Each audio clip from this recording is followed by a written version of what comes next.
Hey guys, this is Frank Esther, and you're listening to Submission Radio. Hey, this is Rich Franklin. What's up, everybody? This is Chris Lieben. This is Diego Sanchez. Randy Couture. Alistair Overeem. Hi, this is Stephen Bonner. This is Don Fry. Hey, I'm Phil, Mr. Wonderful Davis. TJ Dillashaw. You're listening to Submission Radio. Submission Radio. Submission Radio. Submission Radio. You're listening to Submission Radio.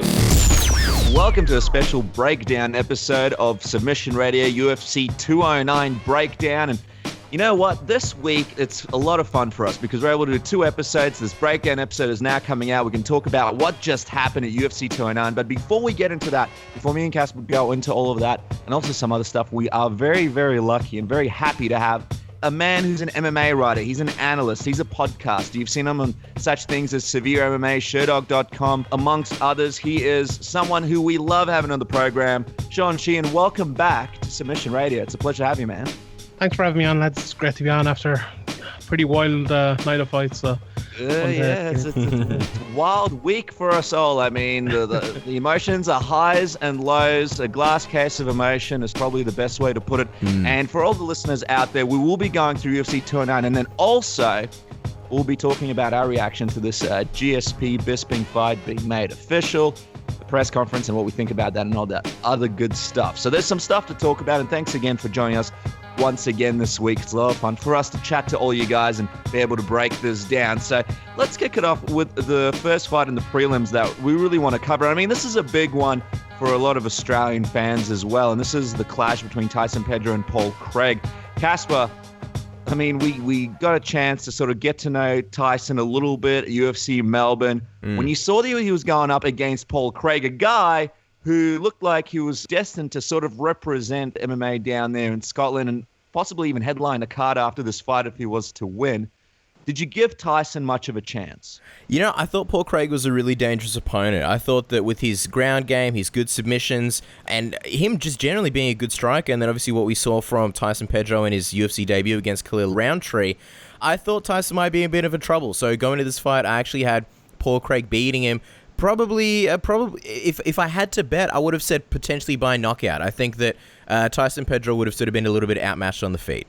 It's interesting, Sean, because for a lot of people, the story about a fighter is on a Sherdog profile where they log in and they have a look at the experience that a fighter has had. And me and Cass were blown away when we learned about Tyson's story where he had one fight, basically took a break, fought a bunch of times last year, made it into the UFC 1, and now here he is on UFC 209 getting another win. I thought this is the good question to ask you because a lot of people will be like, hey, these Australian guys might be biased because this guy's Australian. So I want to ask you, what did you think of the win that Tyson was able to pull off on 209? The thing I was most impressed with was how much he improved from his last fight. His last fight, he got rocked a couple of times and he came back and he won. And you could obviously see what a great athlete he was. And you could see that tonight. But Paul Craig is a legit guy. You know, you were picking him. I picked him before the fight. Actually, funny enough, you say you saw Tyson Pedro. I actually saw Paul Craig fighting. I think it was a Bama show. Yeah, he fought against Carl Moore from Ireland, and Carl Moore is one of the top prospects for me in the world. He actually fought last night as well, and he won on Cage Warriors. And Paul Craig actually beat him. So this one, I found it hard going in. I picked Craig, but I thought he was maybe a little bit more well-rounded. Maybe Tyson Pedro wasn't up there yet, but the amount of improvement, as I say, that he made over the space of one fight was unbelievable. And I think it's just his athleticism, and he's so quick, so nimble for a big guy, and the power as well. It's just unbelievable. I was very, very impressed with him. Yeah, and even though he's more of a guy with a ground game, it's good to see that he does have that natural power. You know, we see guys like Mark Hunt, and generally the Polynesians and the Samoans, a lot of them do pack that good power. And I think I think one of the biggest reasons why he's improved so much is, A, he went to Jackson Winklejohns, and I think they've really shaped him well and done a lot, given that it's been such a short time, but also the fact that he's admitted this is his full first training camp. The first fight was obviously in short notice against Roundtree, and this fight was actually, we got to see a full camp version of Tyson Pedro, and he looked really good. He looked so much more calm. He wasn't as nervous in that Roundtree fight. We saw Craig land that nice judo throw, and then Tyson got up immediately, and then he learned. He adapted throughout the fight. Craig kept going back to that judo throw and Tyson was blocking it. And you saw from the very beginning that Pedro, the game plan was to sort of counter Craig's low kicks and leg kicks with that straight right, and he was able to do that. He was able to succeed, and what a way to finishing him on the ground, where I would have thought Paul Craig would have been at his strongest. So it's a huge win, especially like you mentioned, Sean, considering the scalp that Paul Craig is. And for those who haven't seen him, I mean, we definitely didn't see his the full potential or the full version of what Paul Craig can do, but this is a huge win for Tyson. That's right. And a lot of, sorry, Sean, sorry to cut you off. I was just going to mention quickly, for a lot of people who don't know much about Tyson, the biggest weapon that he possesses, apart from the fact that, he's a strong guy been in the gym possibly his whole life because his father was a trainer and been around that sort of lifestyle, seen a bunch of different martial artists, but mentally, that to me is his biggest strength, because mentally he doesn't let these things get into his head. He's relaxed, he's happy, he's enjoying himself. It's something that is really good to have as a starting block when you start to sort of shape a fighter and add skills onto it. So I'm very excited to see what happens. And also, I thought Paul Craig, guys, was a good test for him mentally, because Paul was pretty intense. He had the face paint. He had the fans who were hitting Tyson up on social media and giving him shit. So it's a good showing for us to see what he's able to do mentally against a guy like Paul Craig. So all in all, it was a great performance. But we're excited to see what happens with him next. We'll see what happens next. But let's move on to the next fight that we're going to be breaking down. Another Aussie goes in there. This is, of course, the first fight from the main card. Another Aussie New Zealander goes in there by the name of Mark Hunt in a rematch against Alistair Overeem. I guess you could say the stakes were high in this one, Sean. Tell me, compared to how this fight played out and to what you thought it would play out like, were you surprised at all? Is there anything that sort of shocked you about this one? I thought it'd be more of a Mark Hunt pot-shotting than he actually was. I think, not that it was more even than I thought it would be, but I thought Mark Hunt would maybe play a little bit more of a cautious game. I thought he'd be able to control the distance a little bit better. Mark Hunt, when he fights guys who are a lot bigger than him, and he does most of the time because, he's a small enough and height guy, he does that. And you see him, remember against Stefan Struve, he hit him with that leaping left hook, and I thought that's what he would do again. But there was a tendency to kind of get inside a little bit and not pull the shots as much as maybe he wanted to. Now, that's a distance maybe a couple of feet away. When they got in together, I actually thought he did very well. He landed those beautiful elbows, nearly knocked Overeem out a couple of times with him, landed a few uppercuts. But Overeem, at kind of that mid-range, he was landing teeps to the body, which did a lot against Hunt, took away his gas tank a little bit as well. And, it was a very, very impressive another kind of Team Jackson Winklejohn display from Alistair Overeem, which he's been doing for the last 18 months to 2 years, and I was impressed with him. But maybe Mark Hunt wasn't expecting that. Personally, I thought Overeem would maybe come out and wrestle him, or try to wrestle him at least, and that might play into Hunt's game a little bit. But I thought it was a brave, very, very brave display from Alistair Overeem to stand there in the pocket and kind of not trade with Hunt, but take Hunt on in where maybe Hunt would want the fight to take place. But Overeem won most of those battles in there. As I said, when it got close, Hunt won it. But in the end, there was the big finish, and I suppose it was kind of coming maybe when it did come. And you're right about Overeem being ballsy, because like you mentioned, the first fight, it did end via submission. So you would think, all right, the easy parts of victory, not easy, but the more likely parts of victory is take Hunt down and take advantage of his ground game. And for Overeem to just control the distance like he did, I feel like it's the culmination of his entire time at Jackson Winklejohn's. I feel like this is actually Overeem's best performance of his career. And let's not forget, you kind of have to divide Overeem's career into several parts. Pre-USADA, after USADA. The way he looked in K1 was very, very, very aesthetically different to the way he looks now. And just the way he was able to shut down Mark Hunt's game, I think he slowed Mark Hunt down, like you mentioned, with those kicks to the body and the knees to the body. And I think the other impressive thing about Overeem is he has this tendency to sort of get flustered and get nervous, and he was so calm and composed. Like we saw in the Roy Nelson fight, he was winning, and then in the end, it sort of fell apart for him, and there was a scary moment all at the end. And in this case, unlike the Stipe Miocic fight, which he was so close to winning and made that crucial tactical error, he stayed calm. Even when Hunt was unloading with big elbows and wobbling him, he regained his composure, and what a win. I mean, it's one thing to knock someone out, it's another thing to knock Mark Hunt out, but that is a very picturesque, violent, scary. I mean, if you're going to put that on Alistair Overeem's highlight reel, that's got to be somewhere at the top. So I would say this is Alistair Overeem's best performance of his entire career. Wow. Okay. Yeah. Big one. I mean, to me, I'm with you guys. I was very, very impressed with Overeem. I mean, you still saw moments there where he got a little bit flustered. He tried to move away, but it was sort of near the end of the round. He did sort of get up against the fence and cover up, but most of the time he looked very, very composed and very smart. And I agree with you guys. I think it's a culmination of not only his time at Jackson Wilco-Johns, but also physically, he seems a little bit more comfortable in his own skin now. He looks a little bit bigger, like he's sort of settled on the size and weight and the look that he's going to have now. And I think physically he looks it as well. It was just a surreal moment, though, seeing Mark Hunt drop like that on the canvas. We're not really used to seeing that, I suppose. So the question is, I guess I'll ask you first, Cass, what does the future look like for Mark Hunt? I mean, what does he have left to offer? Where do you see him going from here? You know, I don't really think this changes his standings in the division all that much. I mean, the way the heavyweight division is, you really are only a few wins away from a title shot. And if Mark Hunt does want to stay in the UFC, and that's a big if. Apparently, he's willing to settle for a monetary settlement, but he really didn't want to be in this fight. So we'll see if he can figure things out, if he can square things off with the UFC. He does want to fight regardless, whether he ends up in the UFC or somewhere else. So if you're going to win another 2-3 fights, I could still potentially see him fighting for a title. I don't really think this loss does a lot for Mark Hunt. I would personally like to see him fight Andrei Arlovski. Again, that's if he fights in the UFC. I think they're both guys who are a little bit older. They're both coming off losses. And in a way, much like this fight, it wouldn't really have any bearings on their standings in the division. And as far as Alistair Overeem, personally, I would love to see him fight Cain Velasquez. I know he called out Francis Ngannou, and a lot of people are saying Francis Ngannou. It's a fight that I've always wanted to see, and I feel like Ngannou, he would potentially get picked apart by the more technical Alistair Overeem. I think he's a guy that you kind of got to cherish, and you got to build him up slowly. I don't think he's ready for the top guys yet. And with the UFC announcing their return to New Zealand on June 11th, you think maybe that fight between Hunt and Arlovski could make a lot of sense as the headlining fight, depending on what's going on at the roster. Quickly, Sean, from you, your thoughts on Hunt and sort of, I mean, you've been a fight fan for a long time like us. You've seen him all through Japan and his career in the UFC.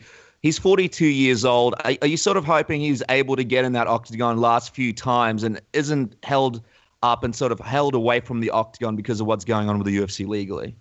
Yeah, I think that's the biggest unknown here. You know, coming in, he spoke in a few interviews and he said, you know, it was a little bit awkward. You know, he said it wasn't awkward for him because it was his, he was in the right and all, but, you know, it is a little bit awkward. The UFC will they see this as an opportunity to cut him after the lawsuit? You know, it's tough to know. Mark Hunt is a great commodity. As you said, card coming up, you know, Australia, New Zealand, he can headline cards over there. You know, if he came to Ireland even, he could headline the card here. He's that sort of guy.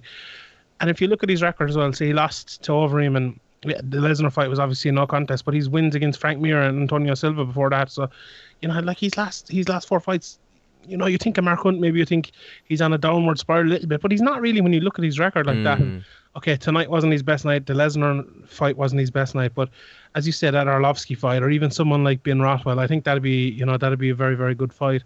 I'd hope that he gets at least one more fight. You know, if he goes in there and he loses to Arlovski and he looks shot or something like that, fair enough then. But I don't think you can cut someone like Mark Hunt, especially in that heavyweight division where, you know, it's just so light. If you look at 11, 12, 13, like you've Volkov, Omelansuk, Olenek, Tim Johnson, it's, you know, you're scraping the bottom of the barrel there in that heavyweight division. So Mark Hunt is definitely a guy that the UFC should be keeping on. Yeah, for sure. And I don't think they'll be cutting him. I mean, there's so much money to be made with Mark Hunt over to Ryzen. Bellator could try and scoop him up, and he maybe even has some plans to fight locally. Just quickly before we move on to the next fight, I mean, the next fight's going to be an interesting one to talk about. What do you think should be next for Overeem, just quickly? Who would you like to see him fight next? Because, I mean, technically he did lose to Stipe. Now he beat Hunt. Is there someone that sort of stands out for you as the next person that Overeem should fight? It's a difficult one, I suppose, for Overeem, because I suppose he, like Hunt as well, he's fought so many of the guys.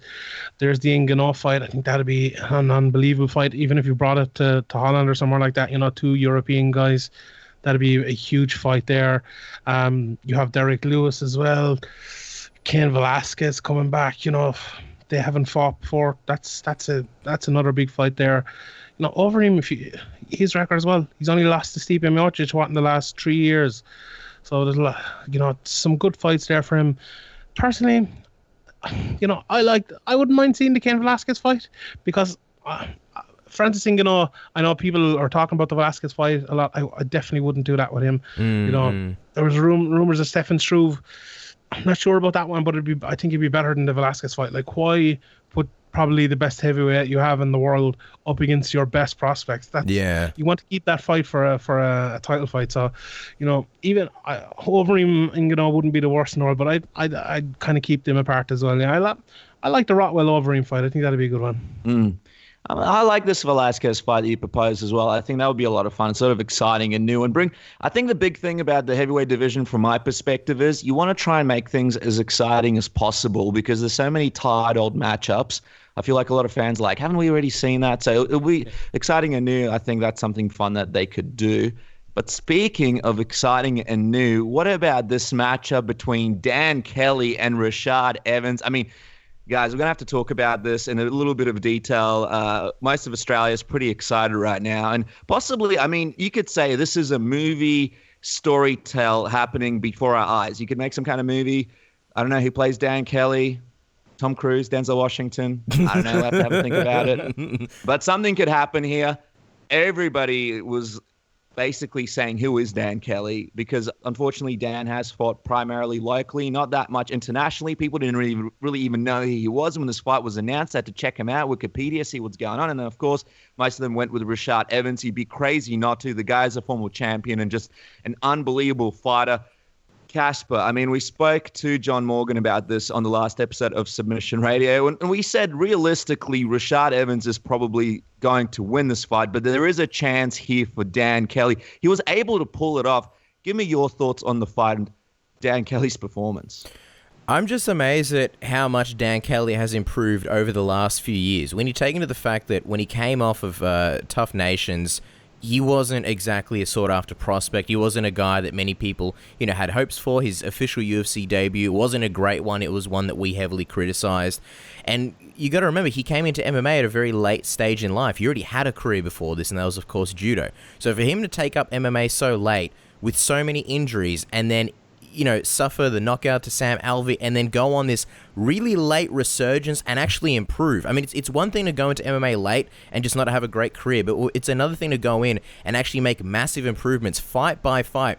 And for him to come in and beat Rashad Evans like the way he did, it was insane. I mean, he looked so much more comfortable and so much more smooth on the feet. I mean, his left hand was really the story of the fight. He caught Rashad multiple times. He tripped Rashad. He didn't really have the biggest success as far as tripping him. There were times where he got Rashad Evans to the ground and I don't know whether he didn't have the athleticism or the energy to follow up and really keep him there. But, I mean, he had heart. And a guy like Rashad, who is a notorious counterpuncher, he just wasn't able to really get anything off. And I will say this was a little bit of an underwhelming performance by Rashad. He sort of woke up towards the end of the fight, that third round. I think maybe if he sort of fought like that guy, he would have won this fight. If he fought like that in round 2 and maybe even round 1, he could have beaten Dan Kelly potentially. But I think going to middleweight for the first time, I think he was a little bit wary of conserving his energy and not wanting to tire himself out. I think by the end he realized, all right, I do have more energy, I'm going to leave it in the tank. But yeah, it's just an amazing performance by Dan Kelly. Really got in Rashad's face. And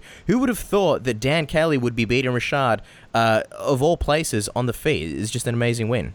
Yeah, it's unbelievable. I mean, the big thing, Sean, with Dan Kelly is the fact that his style is a very interesting one.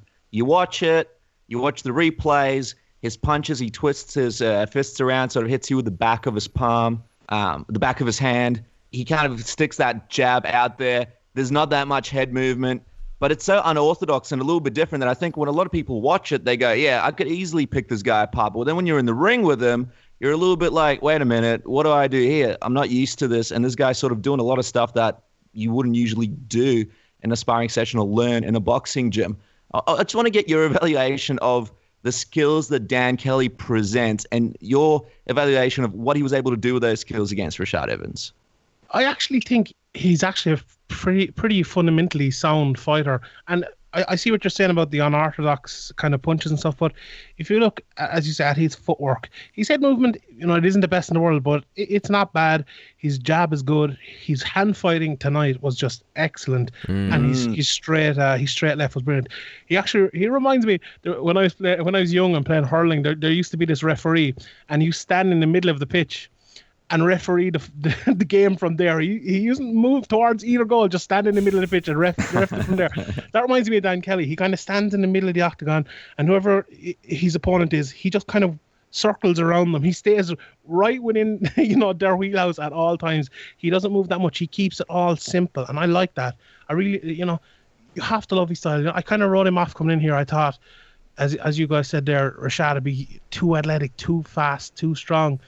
But he just wasn't. And I think a huge thing as well to put to those striking fundamentals is obviously that judo background.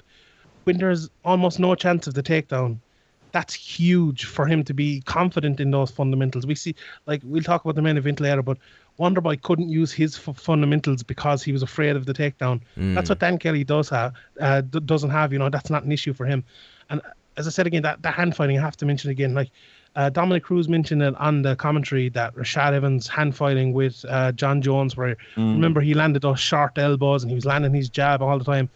Dan Kelly looked at that fight. It was plain and obvious that he looked at that fight. And John Jones switches stances as well, goes to southpaw a lot, and he did a similar thing to John Jones. I know, Dan Kelly and John Jones are kind of far away from each other, but I was very, very impressed to be able to fight Rashad Evans kind of in that pocket of space where Rashad Evans, we've seen the power of Rashad Evans, we've seen him knock out Chuck Liddell, that high kick, Sean Salmon, all, down through the years.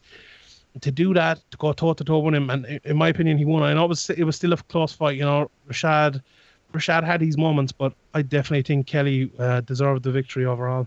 Yeah, and to me, even though Kelly's a great judo guy and a great grappler, part of me was like, I wonder what's going to happen here with Rashad's takedowns, because Rashad has some really good wrestling as well, and I thought I just wanted to see how Kelly was able to deal with that, and I was just very, very impressed with what he was able to do and even trip Rashad there in the fight. Cass, I mean, the big question here going all around Australia, and something I've been trying to figure out, I was looking at the rankings, I was trying to have a bit of a think what would make sense. I mean, no doubt about it, you could throw him in the co-main or main event if you give him a big opponent, but who should that opponent be? What would make sense? Because you're looking at a guy, he's not really ranked in the top 15 yet. He is 39 years old.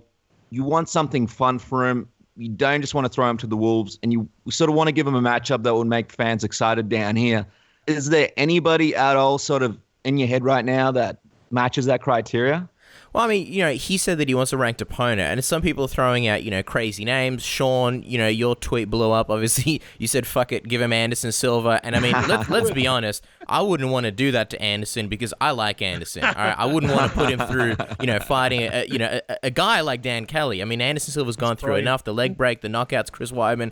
We don't need that. I'm thinking maybe give him a guy like Tim Boesch. We don't need to, put Dan Kelly up against the Weidmans or the Masasis or, the Belforts or anything like that just yet. But you look at Tim Boesch's style, he's a guy who has really fun fights. He goes in there, he fights hard. He's got a good wrestling background, a lot of stuff from the clinch. And I think him and Dan Kelly would match up really well. And more important than anything, they'd have a really fun fight. And at rank number 14, Dan Kelly would essentially be getting his wish. So if I was going to put him in a co-main event here in Australia or New Zealand or wherever Dan Kelly wants to fight next, because obviously the New Zealand card's coming up soon, I'd give him Tim Boesch. What about you, Sean? I mean, we saw the tweet with Anderson Silva, but apart from that, is there any kind of matchup that makes sense to you for Dan? I like Johnny Hendricks. I think that'd be a good fight. Okay. Ooh. When I think about why do you hate us, fighting, Sean? Why do you hate us? when I think about hand fighting, the fights I always go to are Johnny Hendricks against Robbie Lawler. Those two fights. It was just hand fighting basically for 10 rounds. I think that'd be a good fight. Would Johnny be able to hold him up against the fence like he does to a lot of guys? I'm not sure he would. You could see Dan Kelly, judo throwing him, putting him on his back. But two southpaws, both guys hit with power. I think it could be a good fight as a co-main event or something. But that Anderson Silva fight, it just makes sense. And if you're keeping Anderson, for GSP, maybe they're thinking that's not too risky of a fight to put him in. Even though Dan Kelly can't write him off now. Tonight has proved that you can't write him off. But I wouldn't mind seeing that fight. Vitor fighting next week as well. If Vitor loses, that could be another one. There's a lot of good fights there for Dan Kelly. But look, if he gets a ranked opponent, he's a dangerous fighter for anyone, and people do take him lightly, and they're going to have to stop eventually. Yeah, let's just put a pin in that Anderson Silva GSP fight, because that's a good point, and I think it's something that we should talk about a little bit later on. But I just want to point out the fact that Michael Bisping is now fighting GSP. I think we can clearly see why. I think he's clearly very afraid of Dan Kelly, and that's why this GSP fight was made.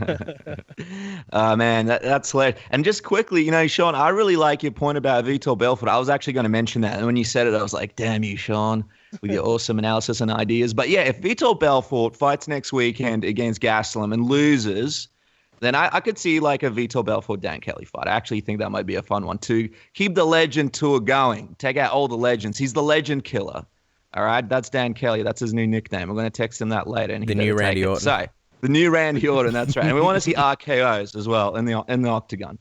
Let's talk about the new co-main event of the evening. Of course, the first one was supposed to be Khabib and Tony Ferguson. And we'll sort of talk about our reaction to that and also what we think should happen next after we talk about the main event from UFC 209. So we'll circle back around to that. But for now, of course, I'm talking about David Teymur and Lando Vannata. Lando had a lot of hype behind him going into this fight. A lot of people really high on him. Of course, he had a lot of success against Tony Ferguson when he met Tony sort of as a last-minute replacement in their fight. A lot of people seeing him as a big name in the future of the lightweight division. MMA Fighting did a great video on him, sort of talking about his philosophies and workouts and his ideas about MMA. It was all very interesting, but David did come out on top and victorious in this fight. It was a very, very exciting fight. But Sean, sort of break it down for the listeners at home who may have not caught the fight or were looking away from the screen at that moment.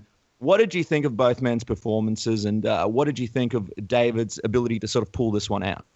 I thought it was just brilliant MMA, to be honest. It was just a wild, insane fight. From moment one, it didn't stop for all 3 rounds. I thought the first 2 rounds were pretty close. Could have gone either way, and I thought Teymur definitely won the third. I gave it 29-28 Teymur. I gave Vannata, I think it was the first.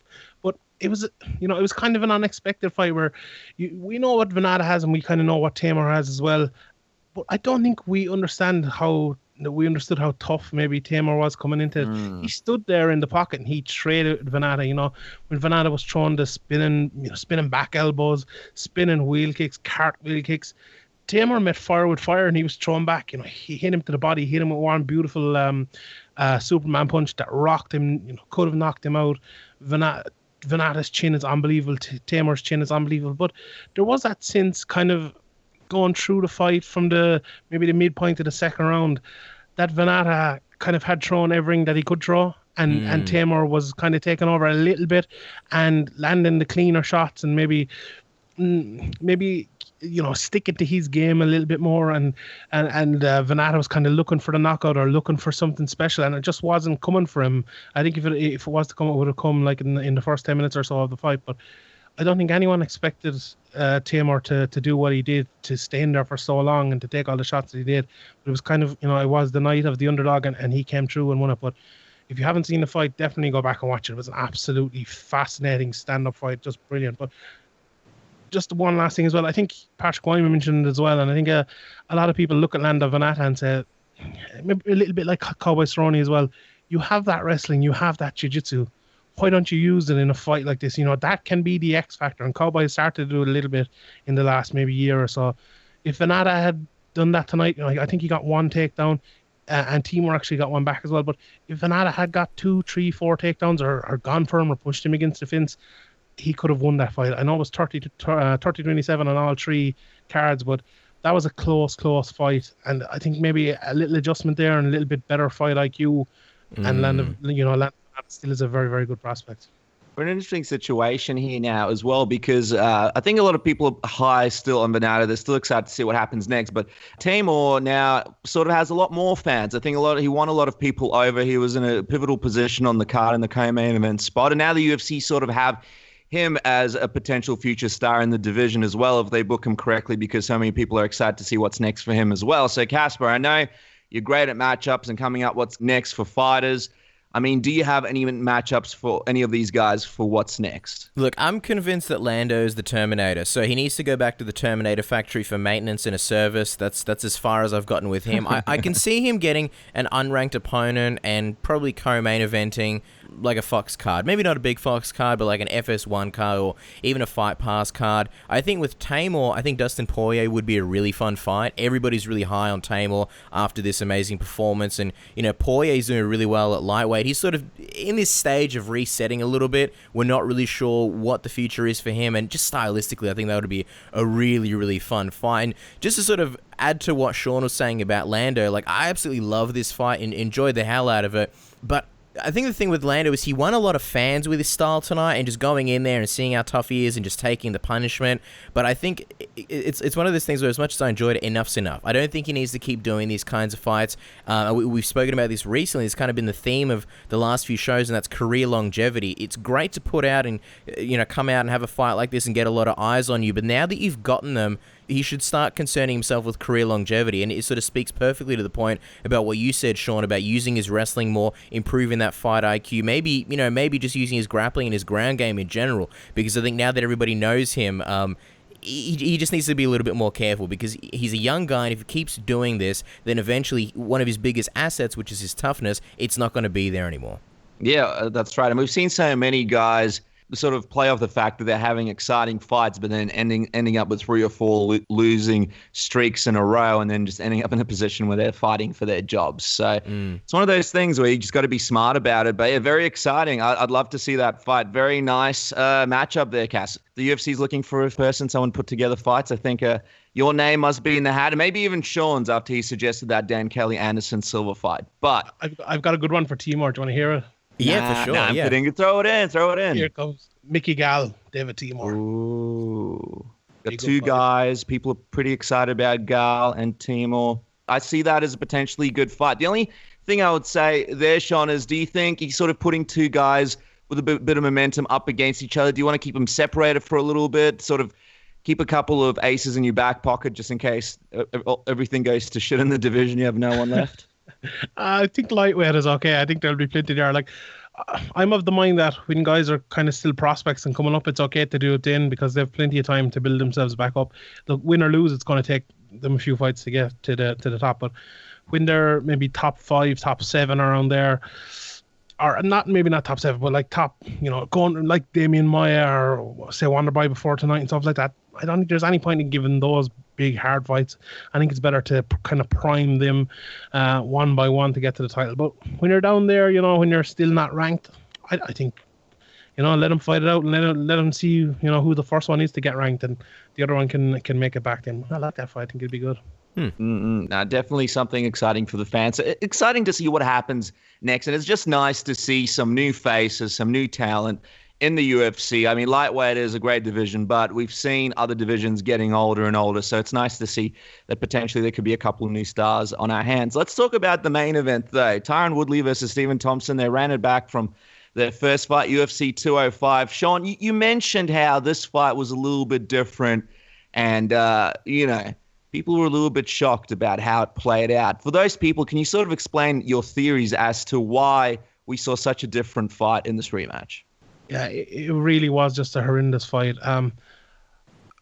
I think it was such a bad fight because looking back at the fight and doing my analysis before the fight, I think the biggest X factor coming into this fight was the kicking of Wonderboy. Whether Wonderboy could kick and not get taken down by Woodley, or whether Woodley could catch his kicks and take him down, because that's really the way he can take him down. Now, he got one great takedown when he timed him and came in, and I think it was a single leg and brought him down in this fight. But my thing coming into the fight was, who can deal with that better? Who can make the adjustments? And neither of them made any adjustments. They both did nothing. They just stopped what they were doing in the first fight and stood in front of each other basically for 25 minutes and did absolutely nothing until the last 40 seconds of the fight, until Tyron Woodley threw a big overhand right and almost knocked Wonderboy out. Now, going along, you had obviously the takedown in what was round 2 as well, and I think Woodley won that round because round 3. Round 3 was, say round 1, 2, and 4 were, I thought, clearly Thompson's. I thought it was a pretty easy fight to score, to be honest. He was landing, he was coming in landing all the jabs, landed a couple of high kicks, was piecing up Woodley's body. Well, when I say piecing up now, I mean relative to the output of the fight. But Yeah.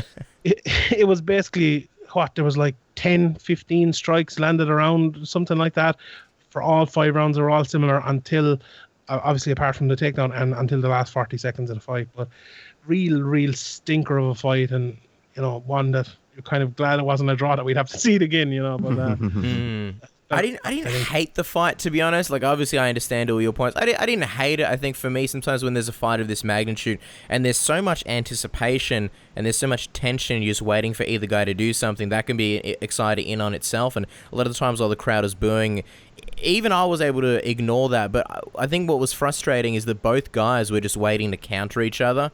And it was this constant stalemate where Tyron Woodley was waiting for Wonderboy to come in so he could counter him with a big right, and Wonderboy was waiting for that big right to come in so that he could counter that. And, that sort of produced that stalemate. And the times that Tyron Woodley went, and I guess Wonderboy saying how he's going to come into this fight and really let things go and really be able to pull the trigger, and it really, was the opposite of that. I think these guys respected each other too much, and that's what ended up leading to a fight that was, at a lot of times, lackluster.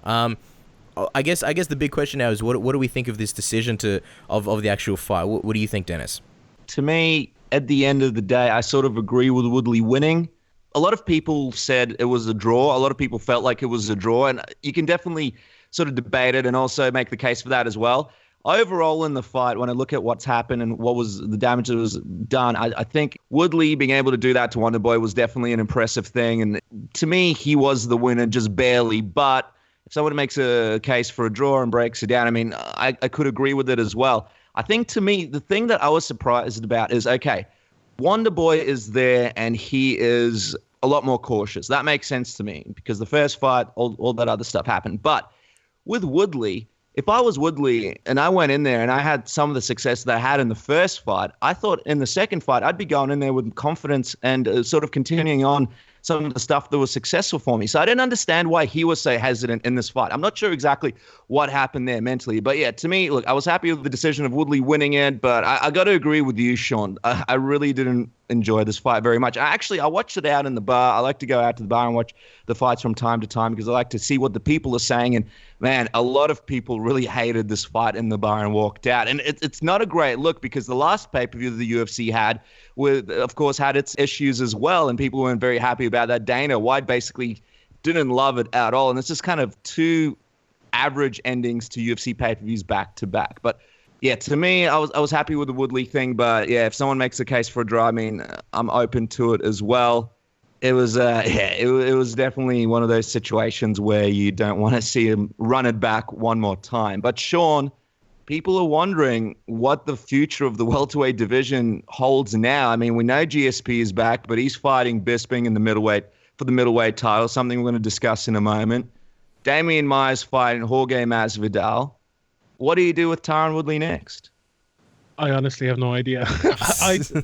Why is Damian Maia fighting Jorge Masvidal? I think that's a great fight and everything, but that was announced 2 weeks ago or something like that. And this fight's over now and there's no one. Is it going to be Nick Diaz? Is it going to be Nate Diaz? Is it going to be one of them? Are they going to make a money fight? That's what Tyron Woodley wants. Just after tonight, to me, I thought it was a complete robbery. To be honest, I thought Wonderboy won it. I can't even see an argument for a draw. Really, I don't think the fifth round was a 10-8 at all. I think Wonderboy won clearly 3 rounds to 2. But coming out from that, where does Tyron Woodley stand? Because I think you made a great point there. People were walking out of the bar. It's the same over in America where most of the pay-per-view boys come from. Do they want to put Tyron Woodley in there with Nate Diaz or with Nick Diaz now? Is he gonna be a good B-side? We'll say to them to draw big numbers. I'm not sure he is. Would they draw bigger against someone else? Even against Wonderboy, against Robbie Lawler or something like that. I think they might, but it's tough to know where they're gonna go. If you look at the rankings, obviously you have Thompson the rematch. I suppose it's an option. You have Robbie Lawler. I don't think that's gonna happen. Woodley knocked him out. Maia's obviously taken Carlos Condit. That's not going to happen. You get down to Neil Magny, Masvidal, Dong Hyun Kim. Tough to know. It's really is tough to know what's going to happen. And I suppose time will tell. But I wouldn't be surprised if it was one of those Diaz brothers and a money fight. Yeah, I don't know if it'd be Nate Diaz, but I would see it probably being Nick Diaz, and he could kind of be like the savior in this whole thing. Where you look at the division, there's absolutely no contenders other than a very, very clear, very, very ripe Damian Maia, who, like you mentioned, for some reason they booked him against Jorge Masvidal. Wouldn't it just be easy breezy if Damian Maia was ready now? I mean, he could have come in the cage if they really wanted to fly him down, challenge the winner. And a few days ago, before they announced GSP versus Bisping, I thought, all right, well, if they're doing Maia, then clearly GSP is going to be fighting for the welterweight belt. Something that I wouldn't have agreed with regardless. But now that GSP is fighting Bisping and Maia is sort of the odd man out, the only, unless Tyron or Wonderboy clearly stated that, look, we want to take a break, and the UFC, after this fight, we want a bit of a holiday, we want a break, and the UFC decided, all right, well, okay, if you guys are going to be out for X amount of months, we might as well bang out this Maia fight, keep him happy, keep him busy, we'll bang out, GSP versus Bisping, keep them busy. And then that would make sense. But other than that, I only see Nick Diaz really as a contender. You look at Robbie Lawler, who's ranked number 2. I mean, he got blasted, knocked out, has been on the sidelines, hasn't won a fight since. Cowboy obviously got derailed. There really isn't anybody else. And what I'm curious about is what Tyron Woodley's demands are going to be now, because he said, I believe it was the Errol Hawani interview on MMA Fighting, that if the UFC thought that he was difficult to deal with beforehand, just wait till they see after this fight. And he said explicitly he has a plan. Didn't want to say what the plan is, but he has some kind of plan. I imagine that's going to be super fights, some kind of big fights. I'm curious what other ones would be available for him. Conor McGregor, I don't think that's going to be happening. GSP, that's obviously not happening in the immediate future. What other super fights are there for him other than a Nick Diaz fight? So, and for the record, just for my scoring, I'm with you, Sean. I don't really understand the controversy, to be honest. I thought that Thompson won rounds 1 and 2. There really was very little action. Thompson threw some strikes. Woodley didn't really land with many, but Thompson basically kept him on the outside and controlled the distance. Round 3 was an easy one for Tyron. Round 4 I gave to Wonderboy as well, and then round 5 I don't think it was a 10-8 either. I think the action really happened in the very end of that round. I think it wasn't quite enough to call it a 10-8. If maybe Woodley was dominating for the entire round, I would have given it a 10-8. But yeah, 3 rounds to 2 to Wonderboy is how I scored it. In saying that, if we were judging it pride rules as the overall fight, I'd give it to Tyron Woodley. So I'm not exactly up in arms about him getting the decision. Yeah, I mean, it's going to be interesting what they do with him next. It's going to be interesting to see who's going to step up next. And this is the thing. I know the UFC weren't really big on Damian Maia becoming champion because, they think he's boring and he's going to just take guys down to the ground and grind them out. But I feel like more people are interested in seeing Damian Maia fight than Tyron Woodley fight. And I feel like if you had Damian Maia as champion, people would just be tuning. At this point, I think a lot of fans are sold on Maia just because, when you're going to watch him, you're going to see an incredible level of grappling and seeing him use that grappling to win fights. So, I don't know. I think they probably would have been off in a better situation. After what Tyron Woodley said about being difficult after this fight, they probably would have been in a better off situation if they would have let Maia at least stick around for a title shot next to possibly become champion. But I guess we'll have to see what happens. Who knows what's going to happen in the division? Imagine Masvidal beats Damian Maia. There goes that one clear-cut sort of contender in the division, and there goes that fight. But let's quickly talk about the fact that the big fight, the one that we were all looking forward to the most. I mean, me and Newcastle, we've been speaking about this fight forever. I mean, the guys were supposed to fight originally in 2015. Of course, Tony Ferguson, Khabib Nurmagomedov. Sean, what do you think should be done with this fight now? I mean, it was a pivotal time for this fight to sort of be made because all the stuff with Conor McGregor is still being figured out. It was sort of the perfect time for either one of these guys to sort of become interim lightweight champion, possibly challenge Conor McGregor or do whatever they were going to do. What happens to this fight now? Does it just get put on another card? Is it still happening? What's your theories on this? It's tough to know. I think a factor coming into this as well is Ramadan is not too far away, is it? It's usually during the summer, and Khabib is not going to fight during Ramadan. So if you are putting it back on, I think you have to put it back on fairly quickly. I don't know what Khabib's mental state and physical state is like at the moment, but the division, it's so weird because in one way I think putting the interim title on there was kind of pointless. McGregor just won, but I suppose it all hinges on him. Is he coming back? Like if Conor McGregor comes back, if this Floyd Mayweather fight doesn't happen, and if he fights in June, July, that's fine. Put him in there. Tony Ferguson, Khabib, whoever. More than likely Tony Ferguson now because obviously Khabib fell out at the weekend, so that's fine. But I think it all hinges on McGregor. If McGregor's not coming back until next year, or if he's fighting Floyd, later in the year, probably November, September, or something, or around those months, then you probably have to put it back on. These fights, you can look at it in a way. You kind of look at Ian McCall as well in a similar way. It keeps falling out, and his fight with Neil Series fell out twice. But you kind of have to keep booking them. You kind of can't say, oh, it's not going to happen. We can't book it anymore. If it's the right fight to make, it's the right fight to make, and you have to book it again. But it was just this week. It was just so. It was. I think there was a sadness came over the MMA community. We were so looking forward to it because it's been a shocking year so far. Bad fights. Hardly any of the champions booked the fight until recently, and that was kind of just the shining light that we all wanted, and it didn't happen. And then the main event was kind of terrible as well. So, look, I still want this. I still want to see him fight. I think it'll be an unbelievable fight. But as I say, it all boils down to Conor McGregor and what he's doing next. As per usual, he holds all the aces. Yeah, he definitely holds all the cards. I mean, I think what really sucked is that this was, Khabib, he was really on the cusp of becoming a star. This was his main stage, even bigger than UFC 205. And I remember going in there thinking that this is his stage, and this one was so much bigger. I just felt like, obviously, the fight was a huge one. Everybody was looking forward to the fight, but I felt like there was a little bit more momentum and a little bit more excitement for Khabib just because of 205, because of what he's been saying about McGregor. And for him to fall out like this is just absolutely tragic. And you mentioned, of course, Ramadan, which is obviously going to get in the way of everything. And I just think with the UFC, they're going to have to put this fight together really quickly. I don't know if they do it on, say, UFC 210. I know that card's pretty full. I think there's about 11 fights at the moment. I think 9 official, 2 more announced.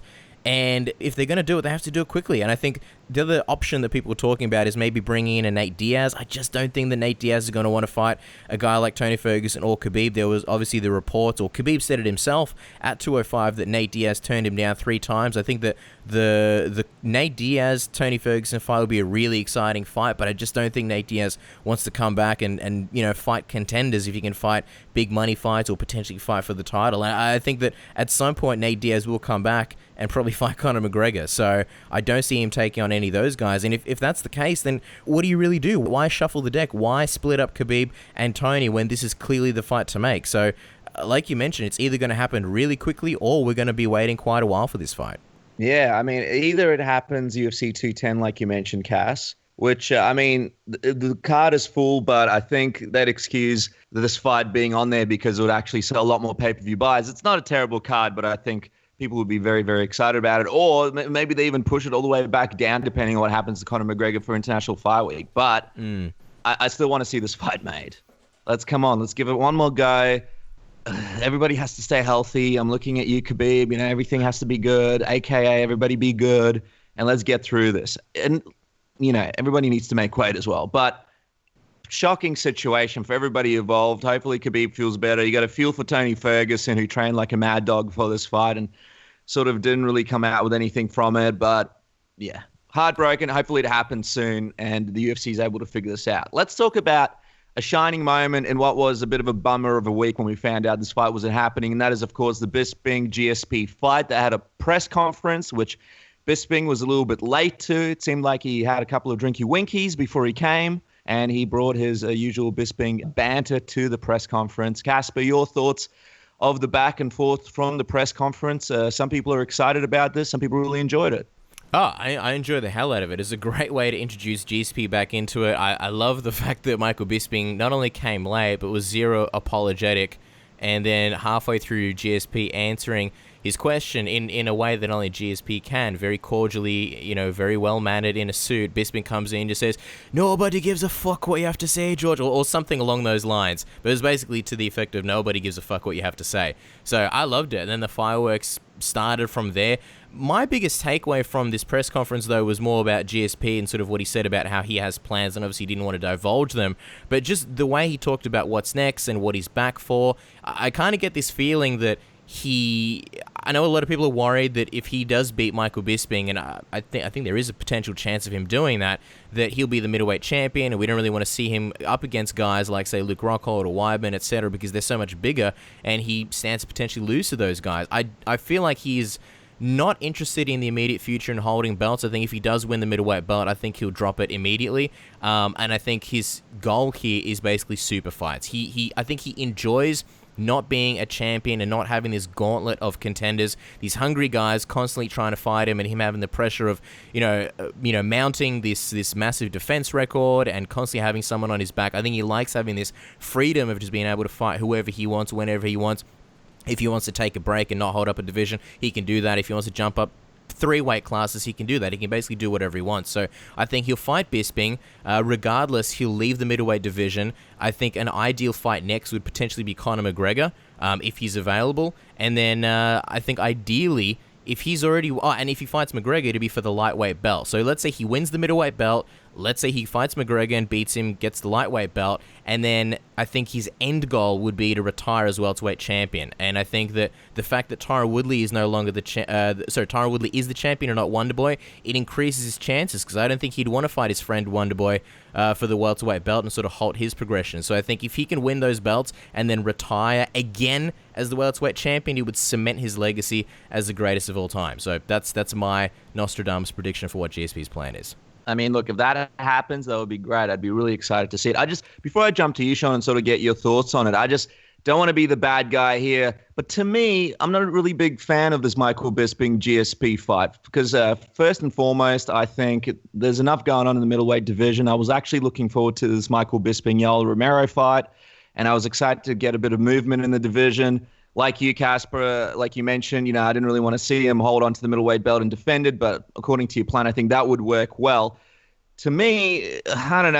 I wasn't a big fan of the press conference. I'm just not excited about this fight very much. I mean, if somebody said, "Oh, hey, are you not going to watch Michael Bisping fight GSP?" I'll say, "Yeah, of course I am. It'll be fun to see." But to me, this isn't a huge fight that's going to be selling International Fight Week for me. If this is planned to be one of the sort of top fights of the thing. To me, I thought they were going to go for this Conor McGregor fight, try and lure McGregor back for a fight before Floyd Mayweather, possibly in July, before he fights Mayweather, maybe in September, and use GSP as sort of a bit of a lure to do that. But then again, I don't know, maybe he wouldn't want to lose, and that might jeopardize his abilities to fight Floyd.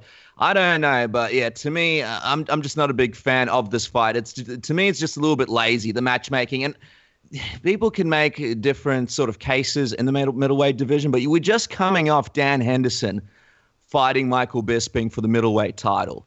And then you just throw GSP back in there. I mean, I know this is all entertainment, but I've spoken to a lot of people, and I kind of feel like this as well. It's important to still make it feel like a sport with rankings and people getting their shot. And I know Dana White said he's going to give Yoel Romero, or make it up to Yoel Romero, and I'm guessing he'll probably pay him a shitload of money to keep him happy. But I was excited to see that division move along and see what happens next. And I was a little bit disappointed when I saw that. But Sean, what's your take on it? Are you a fan of this matchup or not? I'm not sure about it, to be honest. See, I think there's 3 ways you can make the fight in the middleweight division. You can make the money fight, which is obviously GSP against Bisping. Although I think there's still questions about how big of an actual money fight it is, but I think we'd all agree that that's the money fight. Then you have, as you said there, kind of the sporting fight, who deserves it the most, and I think that's definitely Yoel Romero. I think nearly everyone would agree with that. Jack around there too, but I think Yoel. And in my point of view, is usually I like the funnest fight. I want to see the best fights. I want to see Tony Ferguson against Khabib. I want to see Khabib against Jose Aldo. I don't care about weights. I just want to see the great fights. But at middleweight, it's not there. I think Romero beats Bisping pretty handily. I think Rockhold beats him in the rematch. I think Jacare beats him. I was kind of hoping Weidman would win because I think Weidman and Bisping would be a pretty even fight. But I think Bisping against GSP is actually going to be a pretty even fight. So maybe they've kind of satisfied my needs, but I still, I'm kind of betwixt and between about it. I don't really like that fight that much. So I don't think there is a perfect answer here, to be honest. But wherever you stand, you're obviously gonna lean one way. But for the future, I think I couldn't agree with you more there. I think about GSP's plans. I think his plan here is to win the belt, drop it straight away, go back down either to welterweight and fight for the title or whatever big fights there, Nick Diaz possibly, or McGregor. I've said it a while. I actually think I said it to you guys before GSP even came back on the New Year's show when I was on. Conor McGregor's only coming back. Okay, he could come back for the lightweight title fight, but I don't think that's it. I think he's either coming back for Nate Diaz or GSP. And I'd be surprised if it wasn't GSP in Conor McGregor's next fight in MMA if he does come back to MMA, because that's especially if GSP wins the belt, wins the middleweight belt. That's a fight McGregor can say. I wouldn't be surprised if McGregor said, "I'll fight you at middleweight." I honestly wouldn't. I wouldn't be surprised if he said, "I want to be a 4-weight champion," because they're pretty similar enough size. The GSP, he's a welterweight, but he's not a huge welterweight. Yeah. I wouldn't be surprised if that happened. And we see WME IMG, we see it with this fight, we see it with Maya being put into fights. They are looking for the big money fights, and there's no bigger money fight in the UFC today than GSP against Conor McGregor, especially if there's a belt is on the line. So, wow, interesting times ahead. I think. Conor McGregor at middleweight. But I agree with you that if it was ever going to happen, it would be against a guy like GSP. You're not going to see him against Weidman or Rockhold. But yeah, maybe he'd be crazy enough to do it. And I think a lot of this really just comes down to timing. I think look, the way the year's been panning out, the way we've been talking for weeks and weeks about how where are the big stars, they just want a GSP in there as soon as possible. And so, you look at Conor McGregor, we don't know when he's coming back. And I think for him to fight GSP in July and then Mayweather in September, I just think that'd be completely unrealistic. If he's going to be fighting Mayweather, I think he's going to dedicate a long time, majority of the year, to really prepare for that fight and just focus on boxing. I don't see him competing against a guy like GSP, who'd be a really stiff test, and then 2 months later or a month and a half later taking on a guy like Mayweather. So I just think it really comes down to timing. And look, this press conference, it made me excited for the fight, and I think that this is actually a really dangerous fight for George, because we all saw against Carlos Condit where he came back and he admitted that he had cage rust, and that was after one ACL surgery and I think a year and a half off. Now he's come back after 3 years plus another ACL surgery. He's older. I think the cage rust is going to hit him, and for a guy like Michael Bisping, who's not only been active but is a very technical striker, has a high volume style, you don't have those rounds where you can sort of get comfortable and sort of dodge big power punches and set your rhythm. So this is a really dangerous fight for George.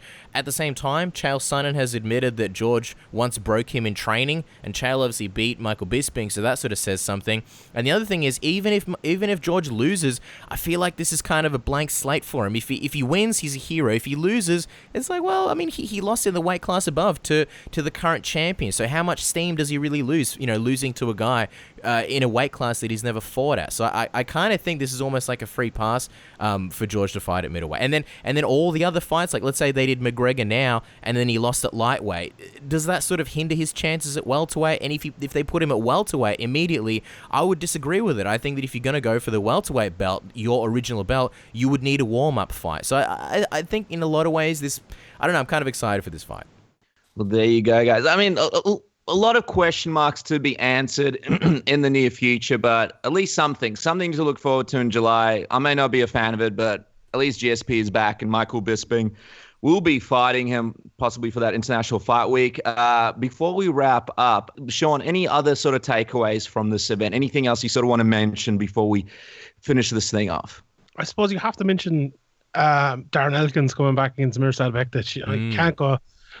Mirsad Bektic, for me, I still think he's one of the top prospects in the world. I predicted that he'd be a featherweight champion, and I still think he will. But Darren Elkins, just a heart, an unbelievable heart, just never stops.